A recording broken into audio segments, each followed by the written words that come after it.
Now for the so-called analyzation of the alleged news. Or the other way around.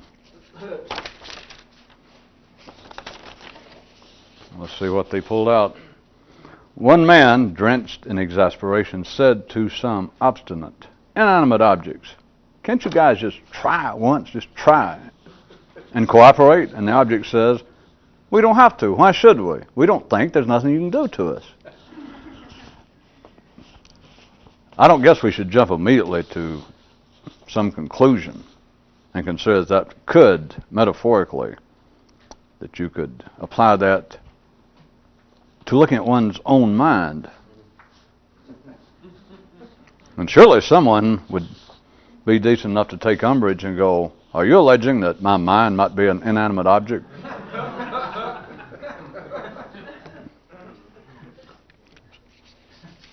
It's always nice to get off on a foot.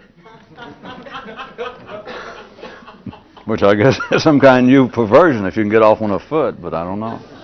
We'll come back to that perhaps in a minute.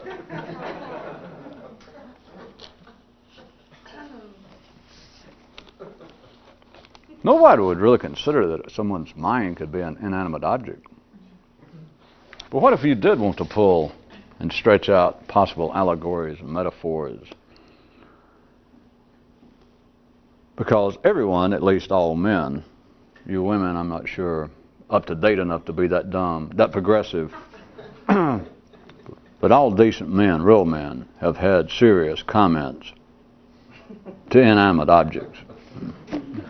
Water pumps, batteries, or something a bit more complicated, a hammer,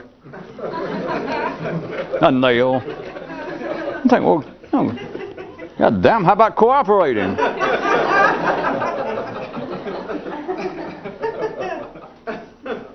Now, if we're going to take the position I took for the ordinary decent person, my fictitious decent person, I said that could have taken umbrage immediately at the possibility that this was referring to the mind as being an inanimate object. But at least we'd get too hasty. Of course, you know that dense people are testy, so try to be easy about it. Instead of just deciding immediately that, or even claiming that one's mind could even be classified as a possible inanimate object, let's go back to the example that everyone has spoken quite directly to inanimate objects. Hit their car. You sorry piece of junk. And we could, if we wanted to stay there at some crude level, and laugh about people being so inane, having nothing better to do in life than to berate, to carry on a one-way conversation with a piece of metal. But now if we were going to do that, then you're left with this possibility. If you were intellectually sang-froid enough to be able to look at it without getting upset and realize, do you not talk to that old piece of shit? I mean, that you talk to yourself. Is what I'm sorry. Do not people talk to themselves? People talk to themselves, obviously.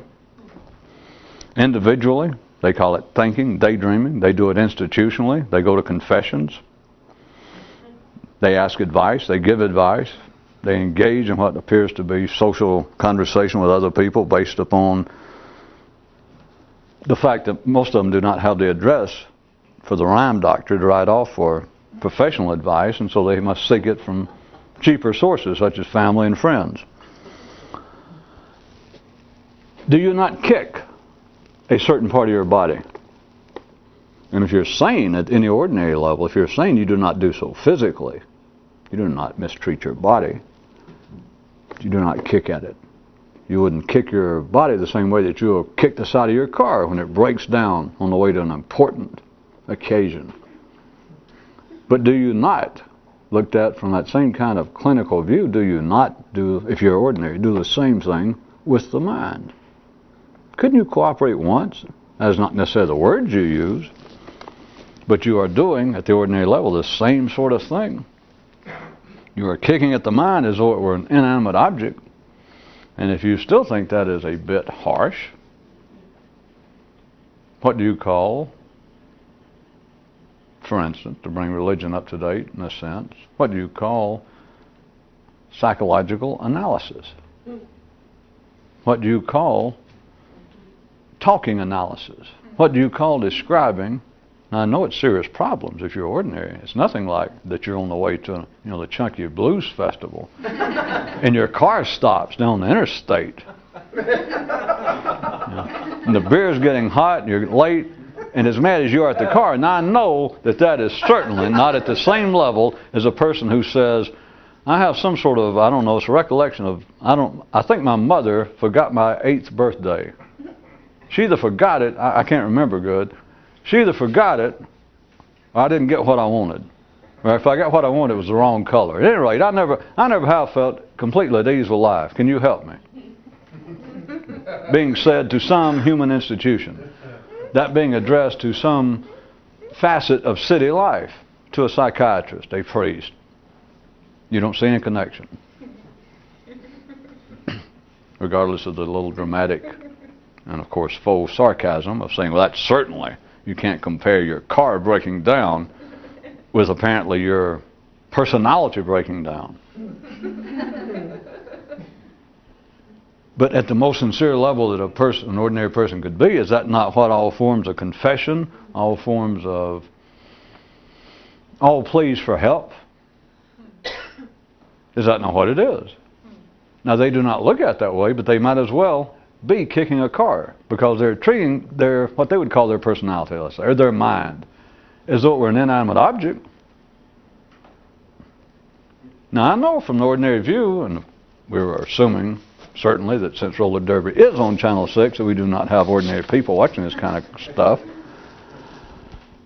But you kick at the car out of absolute frustration. I mean, there it stops, and even if you know a little bit about mechanics, you did not get all dressed up, fill up your cooler, get your tickets, drive through 2 southern states on the way to have fun, to stop at 3 o'clock in the afternoon in 9-degree heat and work on that mother.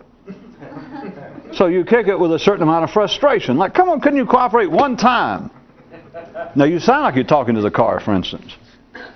But to get a wee bit off where I was absolutely headed, you're also talking to life, because if we jumped out behind the neural bushes to this fictitious person and said, well, what are you doing talking to the car? That's not going to help. The person might say, well, I wasn't actually talking to the car. And then if we encourage the man a bit and say, well, as intelligent as you look, nice car too, by the way.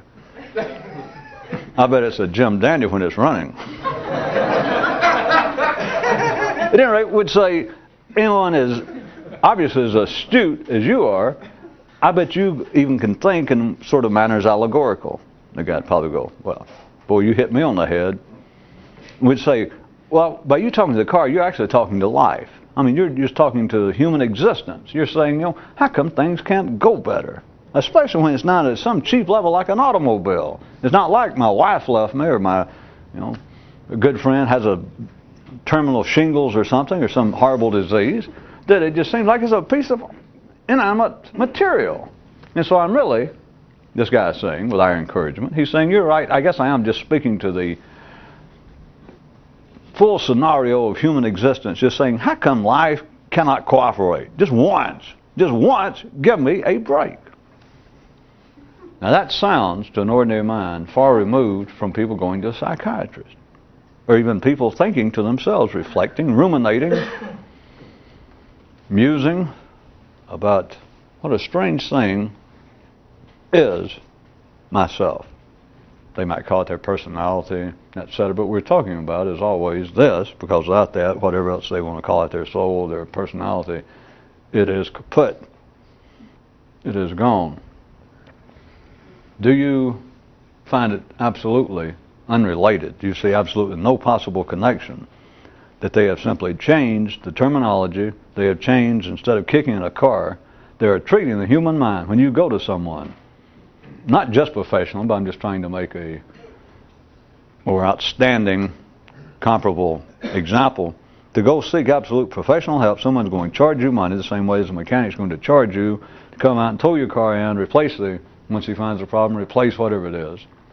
You go to someone, a professional, a psychiatrist, a priest, someone, but you go to, let's say, a psychiatrist, and you're saying something's wrong.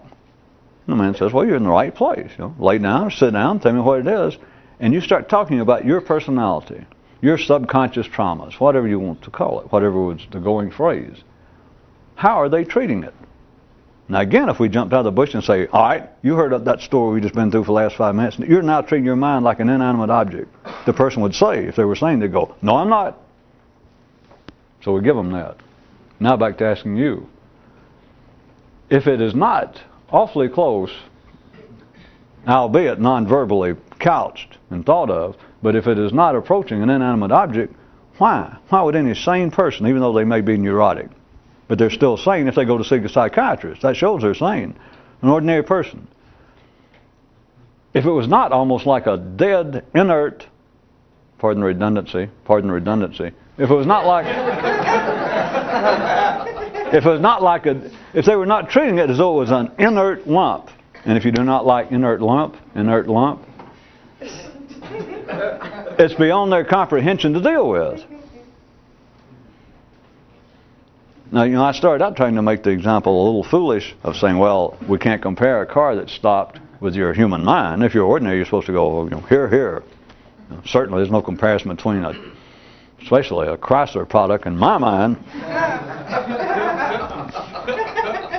But if you're ordinary and you go to seek help, think about it. You're not even going in to go from my dramatic sarcasm of saying, well, there's certainly no difference. There's no comparison between a car that just breaks down on you and your mind that breaks down. Oh, there's no comparison. If you'll notice, we're shifting a little more and more to where the comparison, even though the original was sort of a sarcastic comparison, if you're following this, I'm about to begin to shift the sarcasm. Well, listen, you'll see. In other words, it's worse than you thought, if you can begin to see it. The obviousness gets worse and worse. All right, so there can't be any comparison. No connection, but no comparison between an automobile that breaks down on you, an inanimate object, and what seems to be your mind, your personality, your mental health. And you certainly, even by going to seek professional help, would not be treating it as some inanimate object. I know. So we're laying the groundwork. But now think about it. An automobile or any piece of machinery, something that you purchased, something that, let's say a sewing machine instead of an automobile, something you can pick up in your arms, your VCR, and you carry it into a professional. And you say, it broke, it died, it's sick. The man says, well, you came to the right place. Lay it there on my couch. I'll look at it. I'll give you an estimate.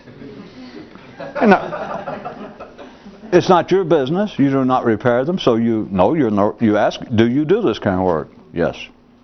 Got degrees here on the wall. From the Willis Sutton School of Electronics and other. I have degrees here. No comparison between that and a psychiatrist or a priest, marriage counselor, any sort of counselor, right? But now think about it.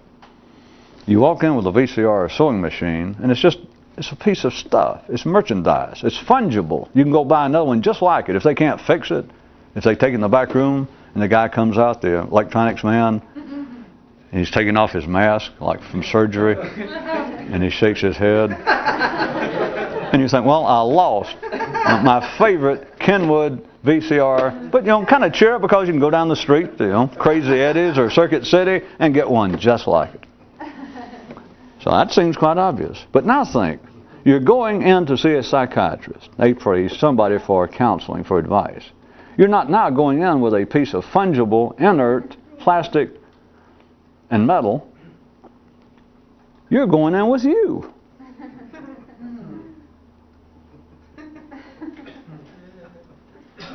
You're taking you into somebody else and saying, can you fix me?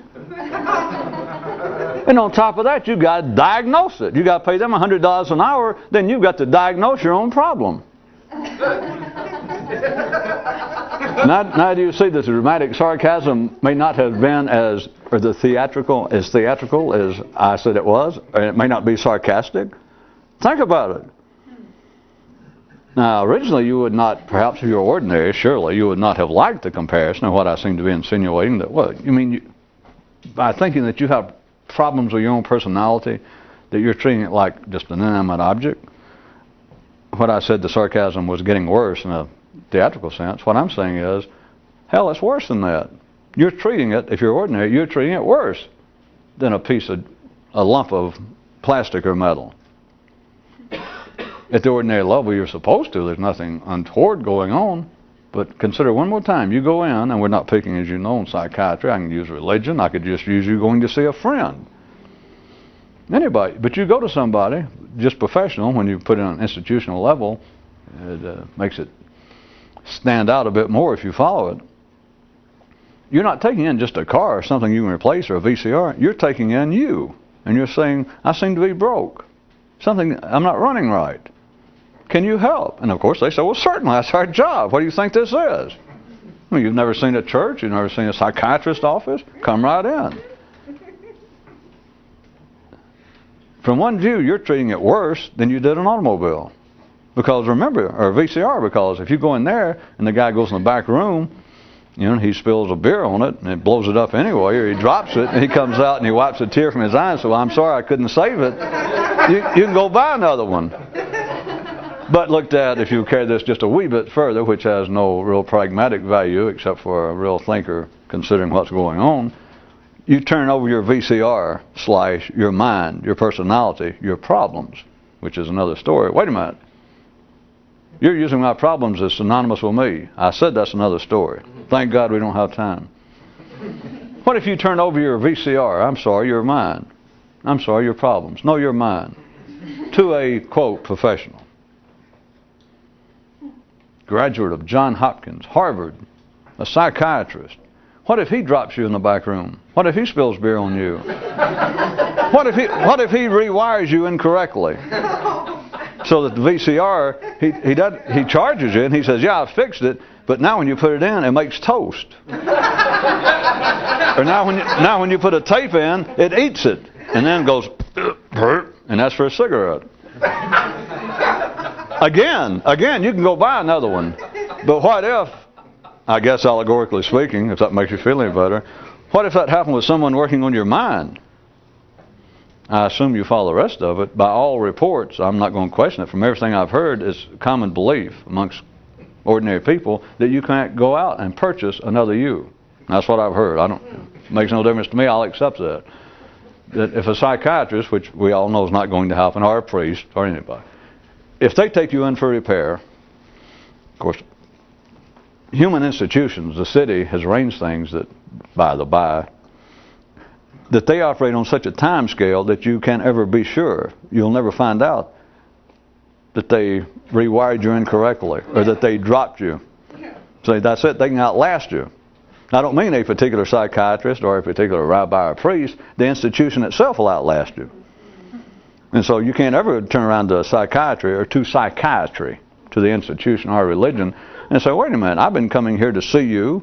I've been coming here to church for X number of years. For 32 years, when am I going to get cured? The institution can say, I understand your impatience, but you understand we have been here for 3,000 years, 200 years, 500 years. Calm down. Because they can outlast you. You're going to die before you can ever get around to saying, well, when do I get my money back? When do I get cured? They say, well, come back. You say, well, I may die next week. They say, well, what do you want from us? We're just trying to run an institution. Back to the question, if you think that it was somewhat uncharitable, even dramatically and theatrically, to start off comparing inanimate objects like an automobile or a VCR to one's own mind, one's own personality, do you see now that it's even worse than that? Looked at from one view, the way people treat it. Because there is no way that you're going to be, quote, cured. There is no way that they're going to fix you. And you can't tell. But from one view, if you see it, you're treating it even less. with less concern, with less respect, with less intelligence than you would be your VCR by taking. And people certainly never look at it this way, but some of you saw it immediately, that you're going in. I know psychiatrists normally have a lot better looking offices and they're dressed better than some guy named Elmer or Norwood with a little tore up shirt in a strip shopping center that says VCR is fixed cheap. And it's written with a 5-inch paintbrush on some plywood. I know a psychiatrist thinks he has a secretary and all that. Norwood just in there drinking a beer and he says, yeah. And so you expect better. You expect better, right, from a psychiatrist or a priest. That all the trappings, that's what institutions are. And yet, think about it. As low end, as questionable as Norwood's TV VCR repair shop, work done cheap, no credit, as questionable as it might seem, you could say, well, hell, it's just my VCR. But now look at it another way. You go into this real nice place, and there's even less possibility they're going to fix it. That is, a psychiatrist, any human institution, and you go in with what everyone in the city claims, so I hear, their most prized possession. Them.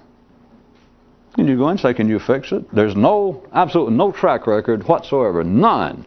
Norwood, probably by accident, has fixed somebody's VCR.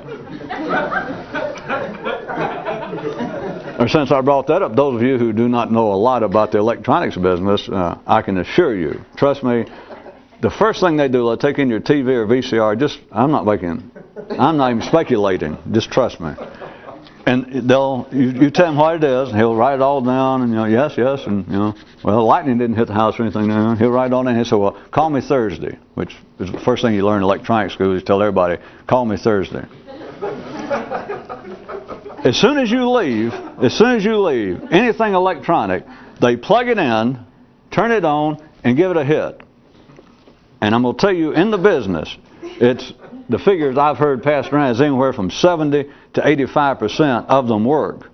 And if you look like a real good catch, if he really enjoys it, when you call Thursday, he'll say he's still working on it, and somebody just sitting over there running like a champ. All right? So he's got some track record, is what I want you to know. Even by accident is what I meant. If you go into human institutions, that which seems to be dealing with that more prized of possessions, that animate, that non-material. Think about it. They have no track record. None.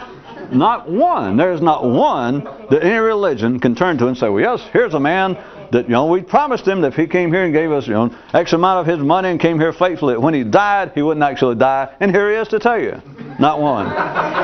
But we promised when you die, it won't really be so bad. You'll enjoy it. All right? Bring that guy out. Let him tell you how much fun it is being dead, for instance. Or a psychiatrist.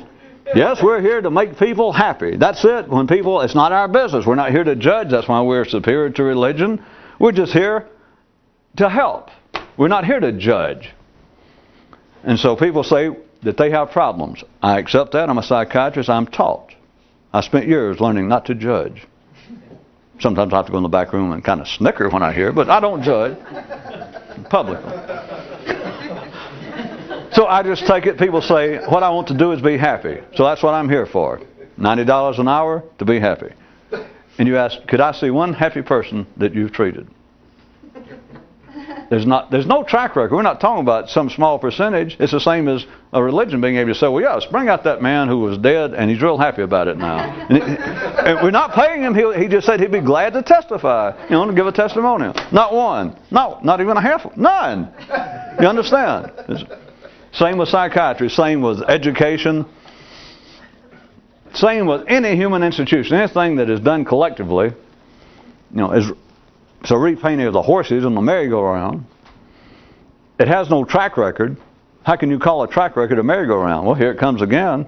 And you say, well, is it going faster? Maybe it is going faster, but it's going in circles. Or is it going slower? Well, it may be, but it's still going in circles. You're not any worse off. Well, let's see. Which one should I get on? Should I get on, a Catholic horse, a Jewish horse? Should I get on a Democratic horse? Should I get maybe on a socialist horse? Well, it doesn't matter. It's going around a circle. Well, But we're talking about serious business. We're talking about my sanity. We're talking about my personality. We're talking about, of course, in the cruder parts of the city, they still want to say my soul, my spirit. So this is important matters. I understand that. So what's the first thing they do? What's the ultimate thing? What's the only thing they do? Well, let's see. Helen, would you get me the phone book and let me look up somebody to take my soul to? Well, that's pretty important, hon. Don't you think you ought to have professional help? No, I'd get professional help if it was something, or won't you do it yourself? Well, if it's something a little less, maybe a VCR or something, I might tinker around with it. But this is important stuff. What I need is somebody else. We're dealing with me now, so I need a stranger. I need a stranger. I need a stranger with a nice office, some stuff on the wall with that scroll, what you call them, and stamps and seals, and who charges a lot, and who has no track record whatsoever. That's what I need. So do you see that from one view to start off with a kind of self-imposed mea culpa, to excuse ourselves for even insinuating that we could compare inanimate objects to the human soul, spirit, intellect, personality. Well, what we should have apologize to is cars and VCRs. Because once you see people, as they should, but people treat them, such objects, with a bit more respect, with a bit more concern, in a more straightforward manner than they do this precious jewel of a thing. Me. Here, can you fix me? Can you fix me? And somebody's always there. That's what institutions, that's what civilization, not hormonal. We're not talking about physically now. Notice I said psychiatrist, not hospital, not an orthopedic surgeon, not somebody can help you, not somebody can actually do something, tape up a broke foot. Hey, that's worth some money. In fact, that guy in Norwood on weekends, sometimes when he's slow on VCR, he can do a broken bone now and then. Maybe a stress fracture on the foot or something. But at any rate, people take what seems to be the most serious thing, to them the most precious thing, and they will not do any better. They will not even do as good as they would with their VCR. But it's not hormonal, it's neural. And then the question is, if you want to look at it, I'm sure most of you don't need a punchline to this, but there is nowhere else to take it. It's not that they're dumb. At the ordinary level, you're taking it to the only places to take it. That is, places that at least won't muck it up any worse. Which is another way of saying, won't do anything. They will not interfere with the running of the merry-go-round. Because that's what exactly would happen, as we pointed out, that if you take any human institution, any collective activity such as religion, penal reform, well, speak for yourself. I always get that word confused. Not me, it's the writers. I don't need reform. Psychiatry.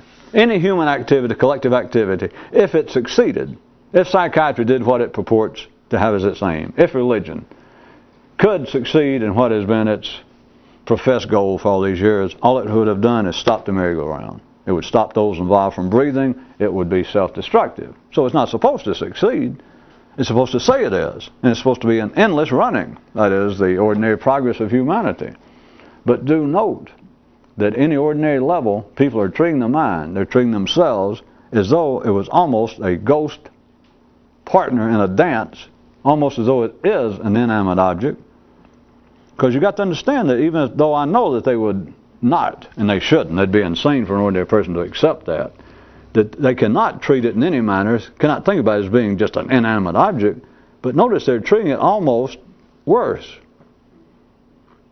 They're treating it as though it is not only unfixable, it's probably undiagnosable. I know there's probably no such word. It's not even possible to take it in and somebody look at it, as Norwood could, by accident.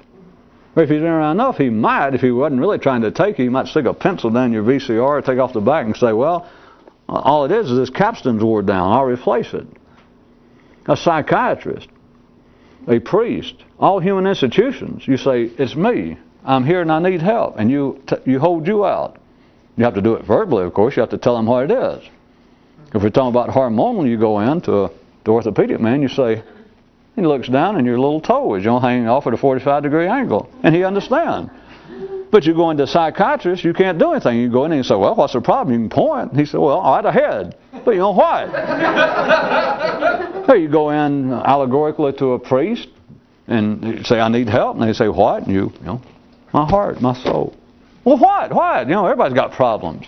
That's the thing about a neural problem. Anything that's not physical, you've got to explain what the problem is, which is a variation of what we were talking about last time. The reason you got to explain what it is because it doesn't exist in a physical sense.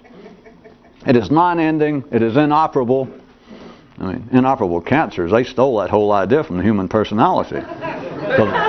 It's what's inoperative. As I said, Norwood can, you know, he can screw around and maybe fix a VCR just by accident. As I said, when you leave, he plugs it in and gives it a hit, and the thing works. And he goes, you know, $117. He don't care why it works. He's going to write down something that you can't read. And go, well, I had to replace a real static monitor like a. Well, all right.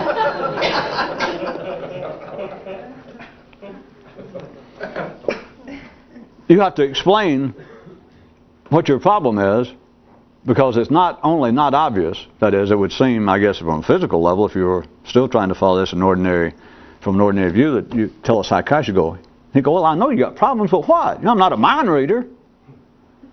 Whereas you point to your foot, you point to your VCR, you point to anything physical, under just ordinary operations, the other person, the other institution, can see what it is, or they can look for themselves. Oh, you know, it's obvious. Or you look down the water pump, it's spraying water out from under your hood. And the guy go, well, you know, there it is. But you go, They go, what? You know, you got to tell me. I can't help you unless you tell me. Of course, I can't help you anyway. But you remember, you're treating it as though what I was trying to get at. It gets, I guess, subtle. We can follow that. You're treating it, in a sense, worse, less than an inanimate object, because you're treating it as though it is inoperable. Because if it could actually be fixed, if it could be worked on at all, who would do it? Who would be the one person to do it? You. And yet everyone, in a sense, knows that it cannot be fixed. And so why waste your time? Waste somebody else's time. Go to them. Call a friend. If you can't afford a psychiatrist, or if the church wants too much, call a friend. Call your mother. Call somebody you went to school with and say, can you meet me over at the Duck House and have some coffee? I need to talk to you about something. They go, well, sure.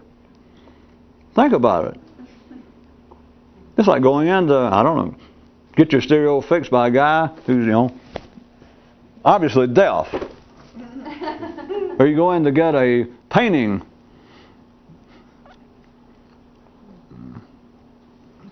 rehabilitated that your cat scratched. And you go in, and it's a guy, Norwood's famous painting restorations. And you go in, and Norwood's got on dark glasses and a dog and a cane. He's knocking. Think about it. You go in to be helped by another person. You do it on the basis that you know you're going in to have a painting restored, and you know that the priest, the psychiatrist, is going to be blind with a seeing-eyed dog and knocking over everything. But why not? You know that you call a friend. Of course, a friend, the main thing is he doesn't charge you. And if he's really a friend, he's not going to say a lot. He's not going to laugh, or he's going to wait until you go to the bathroom after 2 or 3 cups of coffee, and then he'll laugh, and then he'll go, Jesus. But that's what a friend, he's not going to laugh, but you know he's not going to help.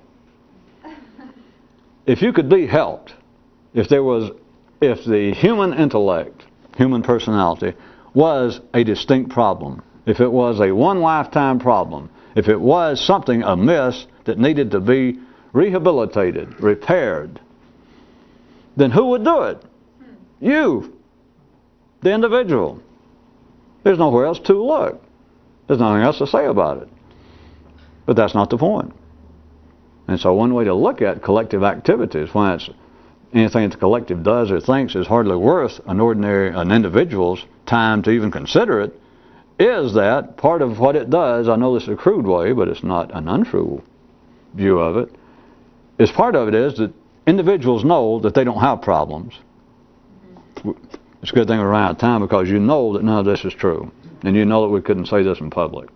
But the individuals know they don't have any problems. So we got to get past that. We know that's not true. Then they know that, well, all right, if I do have one, I can't fix it. Nobody can fix it. So, I can't fix it. So 3, well, let's see, what'll I do? I got 65 more years to kill. I'll get somebody else to waste their friggin' time. Well, plus they'll talk to me. A friend, like I said, free, or a priest, gab a little bit and ask about the family. You go to a psychiatrist and he'll talk to you a little bit. It's like, well, since I don't have a problem, since it can't be fixed even if I had one, get somebody else in on it. Now you don't see any connection to where the news story started, that the guy kicks his car. The obstinate, inanimate object says, how come just once? How come you guys can't just try and cooperate? And the object says, we don't have to. Why should we? There's nothing you can do to us. We can't think.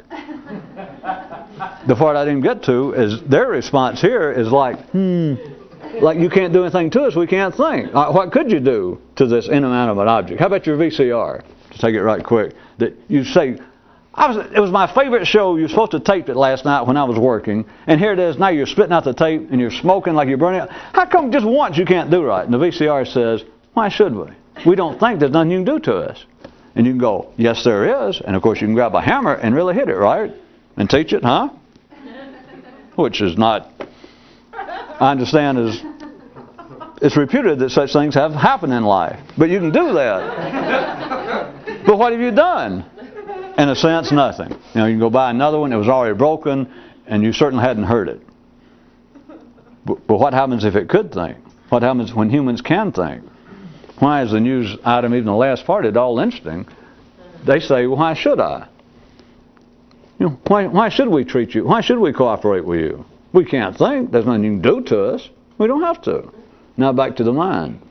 If we were using allegorically a man's own mind, if it is approaching something as mundane as an inanimate object, at least functionally the way it's treated by most people, then would it not have sort of the same opinion if it actually operated distinct from you? That you can say, boy, I wish you'd straighten out. You're driving me nuts. Why do you keep thinking about dressing up like Pat Nixon and going to bus stations? Or why do you keep imagining that you wanted to strangle your father, if he wasn't already dead? Why don't you leave me alone? If the mind was actually what people think it is, why would it have an attitude which non-verbally ends up being, I suggest, not too dissimilar to this, if it's not thinking on its own, if it's not in some way independent, if it's not trying to do whatever we're talking about, being independent, more independent-minded, could it not? Does it not? No, let's don't say that. Could it not? That's better. We don't state, does it not? Could it not turn to you and say, if you're saying, how about give me a break? You're going to drive me nuts. Why don't you stop? What if it said, why should we? There's nothing you can do to us. That is the neurons. We don't think. What can you do to us? What, are you going to drive us crazy? You're going to hit us with a hammer, the VCR might say. It's already smoking. It's sparking. The tape's about to run out. It's about to die. You go, God damn it, I've had it. And you hit it. It was about to die anyway. In its final breath, it goes, what can you do to us? We can't think. You going to make it worse? Yeah. And the joke being, of course, the little VCR and all the little chips, and I'll go, aw. And of course they don't. But what about your mind? You're saying, would you give me a break? Would you not drive me nuts? And it says, if it was similar to this story, and it says, why should we? Why should we give you a break? There's nothing you can do to us. We don't think. You can't hurt us. And back to a real crude level, the closest comparison to the VCR, of course, you can say, well, yes, I can. And you grab a pistol and say, take this. Now, I think you can all figure out on your own that's, I think the term is self-defeating. I think they bandied that term around in the city. But somewhere this side of taking that sort of draconian measure, your mind just says, if it said back to you, well, why should we give you a break?